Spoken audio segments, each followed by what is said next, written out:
नमस्कार दोस्तों, आपका स्वागत है हमारे YouTube channel compare mutual funds में। दोस्तों आज हम कंपेयर करने वाले हैं लार्ज कैप फंड्स का। दो लार्ज कैप फंड है, शानदार म्यूचुअल फंड्स हैं, अच्छी रेटिंग्स हैं, रिटर्न भी अच्छे जनरेट किए हैं। आज हम इन दोनों का ही कंपेयर करेंगे। एक है Mirae asset large cap fund है, काफ़ी फेमस भी फंड है। इसका हम जो कंपेयर करने वाले हैं इन्वेस्टको इंडिया लार्ज कैप फंड से कंपेयर करने वाले हैं। हम कंपेयर इसलिए कर रहे हैं क्योंकि दोनों को 5 स्टार रेटिंग मिली है। यानी 5 स्टार में रेटिंग्स में होती है जो जनरली होती है 1 से लेकर 5 स्टार तक की रेटिंग मिलती है। तो ऐसा क्या है, क्या रिटर्न्स ऐसा जनरेट किया है, क्या इसके पैरामीटर्स हैं, ये सब आज हम वीडियो में कंपेयर करेंगे, देखेंगे कि इन जो दोनों ही म्यूचुअल फंड को 5 स्टार रेटिंग मिली है। तो हमेशा की तरह 6 टॉपिक्स पर बात करने वाले हैं। Fund overview, return, risk measure, portfolio और फंड डिटेल। और लास्ट में कैलकुलेट भी करते हैं कि कितना फंड आप इनके दोनों ही म्यूचुअल फंड में किसी एक में भी इन्वेस्ट करते हैं तो बना सकते हैं। तो सबसे पहले हम हमेशा बात करेंगे फंड ओवरव्यू की। फंड ओवरव्यू में बात करते हैं एनएवी की। अगर एनएवी की बात करें तो Mirae asset large cap fund का एनएवी इस समय 83 रुपये 83 पैसे चल रहा है। वहीं Invesco India large cap fund का एनएवी 50 रुपये 77 पैसे चल रहा है। वीआरओ रेटिंग में पहले ही बता चुका हूँ, 5 स्टार रेटिंग है। कैटेगरी सब कैटेगरी दोनों की ही सेम है, लार्ज कैप है, इक्विटी बेस्ड फंड है। फंड एज जो हम लेके चल रहे हैं, जिस डाटा पे हम कंपैरिजन करें दोनों ही म्यूचुअल फंड्स का 9 साल का हम कंपैरिजन करेंगे। 9 साल की डेटा पर फंड साइज़ की बात करें तो जहां Mirae asset large cap fund में अभी तक लोगों ने 31,129 करोड़ रुपए इन्वेस्ट किए हैं, वहीं इन्वेस्टको लार्ज कैप फंड में क्योंकि ये इतना फेमस फंड नहीं है तो लोगों ने अभी तक मात्र 467 करोड़ रुपए इन्वेस्ट किए हैं। अब रिटर्न्स पे देख लेते हैं क्या रिटर्न जनरेट किया है इन दोनों ही म्यूचुअल फंड्स ने। शॉर्ट ड्यूरेशन की बात करें यानी 3 महीने की बात करें तो मायरा एसेट ने माइनस के 3.21%, वहीं Invesco India large cap fund ने माइनस की 2.06%। 6 महीने की बात करें तो मायरा एसेट ने 6.98% और इन्वेस्टको इंडिया लार्ज कैप फंड ने 9.61% का रिटर्न जनरेट किया है। 1 साल की बात करें तो Mirae asset large cap fund ने 27.68% का रिटर्न जनरेट किया है, तो Invesco India large cap fund ने 35.42% का रिटर्न जनरेट किया है। 3 साल की बात करें तो मायरा एसेट ने 19.28% का, इन्वेस्टको इंडिया ने 20.33% का रिटर्न जनरेट किया है। 5 साल की बात करें तो Mirae asset large cap fund ने 16.79% का, वहीं इन्वेस्टको इंडिया ने 16.46% का रिटर्न जनरेट किया है। अगर आप ऑल टाइम की बात करें तो ऑल टाइम में मायरा एसेट ने 17.77% का, तो इन्वेस्टको इंडिया ने 16.07% का रिटर्न जनरेट किया है। अब रिस्क मेजर्स पर एक नज़र डाल लेते हैं। सबसे इंपॉर्टेंट जो होता है अल्फा और बीटा। अल्फा की बात करें Mirae asset large cap fund का अल्फा 1.42 है, वहीं Invesco India large cap fund का अल्फा 2.9 है। अल्फा हमें बताता है अपने बेंचमार्क इंडेक्स के मुकाबले इसने कितना रिटर्न जनरेट किया है।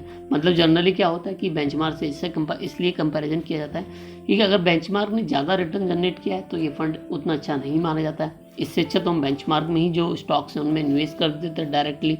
हम म्यूचुअल फंड्स में क्यों फिर इन्वेस्ट करें अगर उसका रिटर्न इंडेक्स के मुकाबले भी कम है। म्यूचुअल फंड में हम इसलिए करते हैं कि हमें स्टॉक मार्केट की इतनी नॉलेज नहीं होती और वो स्टॉक मार्केट में जो फंड मैनेजर होते हैं उनको हम एक्सपेंस रेशियो या सब ये जो पे करते हैं इसीलिए करते हैं कि वो उनसे अच्छा रिटर्न जनरेट करके दे सकें।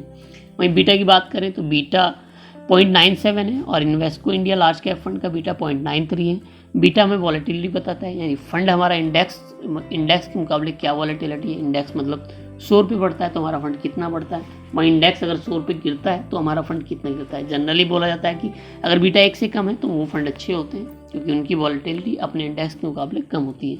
अब आइए एक नज़र इन दोनों म्यूचुअल फंड्स के पोर्टफोलियो को डाल देते हैं। टॉप 3 सेक्टर्स की बात करें तो मायरा एसेट के पास फाइनेंशियल, टेक्नोलॉजी, एनर्जी है, वहीं इन्वेस्टको इंडिया के पास भी फाइनेंशियल, टेक्नोलॉजी और कंस्ट्रक्शन है। तो फायर लिंक्स में मायरा एसेट के पास इन्फोसिस लिमिटेड है, आईसीआईसीआई बैंक लिमिटेड है, HDFC bank limited, Reliance industry limited है, स्टेट बैंक ऑफ इंडिया है। वहीं Invesco India large cap fund के पास एचडीएफसी बैंक लिमिटेड है, इन्फोसिस लिमिटेड है, आईसीआईसीआई बैंक लिमिटेड है, रिलायंस इंडस्ट्री लिमिटेड है और कोटक महिंद्रा बैंक है। क्योंकि इक्विटी बेस्ड दोनों ही फंड है तो दोनों ने मैक्सिमम पैसा इक्विटी में ही निवेश किया है। या Mirae asset large cap fund में ने 99.1% पैसा अपने इक्विटी में, तो Invesco India large cap fund ने 97.64% पैसा अपना इक्विटी में निवेश किया। कोई भी पैसा इन्होंने डेप्ट में निवेश नहीं किया हुआ है। फंड डिटेल्स पर एक नज़र डाल लेते हैं। Expense ratio Mirae asset large cap fund का एक्सपेंस रेशियो 0.51% है, तो Invesco India large cap fund का एक्सपेंस रेशियो 1.02% है, अभी काफ़ी ज़्यादा है। जनरली होता है क्या कि जैसे जैसे धीरे धीरे फंड जो साइज़ होता है, स्कीम का जो फंड साइज़ होता है वो धीरे धीरे बढ़ने लगता है, तो एक्सपेंस रेशियो जनरली कंपनियाँ कम कर देती हैं।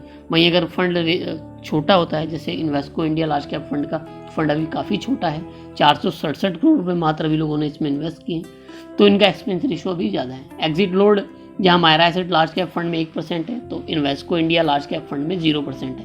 मतलब अगर आप एक साल के अंदर ही 10% या उससे ज़्यादा रिडीम कर लेते हैं यूनिट्स, यानी जितना भी इन्वेस्टमेंट आपने किया है, तो आपको 1% एक्सपेंस रेशियो के साथ साथ 1% एग्जिट लोड भी देना होगा Mirae asset large cap fund में। वहीं इन्वेस्को इंडिया फंड में कोई एग्जिट लोड नहीं है। लॉक इन पीरियड की बात करें तो कोई लॉक इन पीरियड नहीं है, आप जब चाहे अपने इन्वेस्टमेंट को वापस निकाल सकते हैं, रिडीम कर सकते हैं। बेंचमार्क इंडेक्स दोनों का ही सेम है। हमेशा बताया है मैंने, जब भी बेंचमार्क इंडेक्स सेम होता है तभी हम उन्हीं म्यूचुअल फंड्स का कंपेयर करना चाहिए, और उन्हीं म्यूचुअल फंड्स का कंपेयर भी अच्छा होता है। निफ्टी 100 ट्राई है दोनों का। मिनिमम इन्वेस्टमेंट की बात करें, अगर आप Mirae asset large cap fund में इन्वेस्ट करना चाहते हैं, सिप करना चाहते हैं तो 1000, लमसम करना चाहते हैं तो 5000। वहीं Invesco India large cap fund में सिप करना चाहते हैं तो 500 रुपये, और लमसम करना चाहते हैं तो 1000 है। अब आइए कैलकुलेट करके देख लेते हैं कि हम अगर इसमें एक मुश्त 50,000 रुपये निवेश करें तो कितना फंड अपने लिए बना सकते हैं। तो आइए दोस्तों, अब हम 50,000 रुपये लमसम पे कैलकुलेट करके देखेंगे। रिटर्न हमारा 15% है। 10 सालों में हम 50,000 का 15% रिटर्न के हिसाब से टोटल वैल्यू जो होगी वो होगी पूरे 2,02,278 रुपये। वहीं अगर हम ऐसा 20 सालों तक करते हैं तो इस कंडीशन में हम 8,18,327 रुपये बना सकते हैं। वहीं 30 सालों में 50,000 रुपये लमसम इन्वेस्ट करके 15% रिटर्न रहती है, तो पूरे 33,10,589 रुपये बना सकते हैं। क्या होता है अगर हम ये जो रिटर्न है हमारी, इसको बढ़ाकर 20% कर दें, 20% करने पर 10 सालों में आप अपने लिए बना सकते हैं पूरे 3,09,587 रुपये। वहीं 20 सालों में आप अपने लिए बना सकते हैं पूरे 19,16,880 रुपये। वहीं 30 सालों में ये आपका टोटल वैल्यू बढ़कर हो जाती है 1,18,68,816 रुपये। किस कंडीशन में? जब रिटर्न रहता है लगातार 30 सालों तक 20%। अब अगर मान लेते हैं कि आपका रिटर्न 25% रहे, तो इस कंडीशन में 10 सालों में आप 4,65,661 रुपये बना सकते हैं अपने लिए। वहीं 20 सालों में आप पूरे 43,36,809 रुपये। वहीं 30 सालों तक अगर हम सेम रिटर्न बनाए रखते हैं तो हम अपने लिए 4,03,89,678 रुपये बना सकते हैं। अब दोस्तों मान के चलते हैं बहुत सारे, क्योंकि आपको म्यूचुअल फंड आपको पता ही है 30% तक का रिटर्न भी दे रहे हैं। तो अगर मान लेते हैं कि 10 सालों तक हमारा म्यूचुअल फंड हमें 10 सालों तक हमारा म्यूचुअल फंड हमें 30% के रिटर्न देता है, तो इस कंडीशन में हम 6,89,292 रुपये।